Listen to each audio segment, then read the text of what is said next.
لکھا ہوتا ہے کہ سجدہ کریں کہ اسی وقت سجدہ کر لیتے ہیں، اس کے بعد قرآن مجید ختم کر کے بھی کر لیتے ہیں؟ قرآن کریم میں آتا ہے سجدہ، تو وہاں بہتر یہی ہے کہ تم اگر ایسی جگہ بیٹھے ہوئے تو سجدہ کر لو، فوراً ہی کر لو، یا جگہ ایسی نہیں ہے تو بعد میں جا کے کر لو. لیکن جہاں تم ایسی جگہ قرآن شریف پڑھ رہے ہو کہ تم کر ہی نہیں سکتے سجدہ، وہاں کم از کم تمہارا دل اللہ تعالیٰ کے خوف سے سجدہ ریز ہو جانا چاہیے.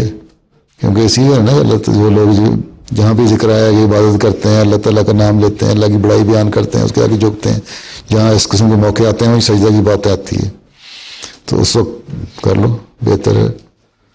لیکن اگر تم ایسی جگہ بیٹھے ہوئے جہاں کر نہیں سکتے سجدہ تو وہاں تو مشکل ہو جاتا ہے، پھر بعد میں کر لو جا کے. لیکن دل میں تمہارے ایک احساس پیدا ہونا چاہیے، لیکن جہاں کر سکتے ہو وہاں فوراً کرنا چاہیے.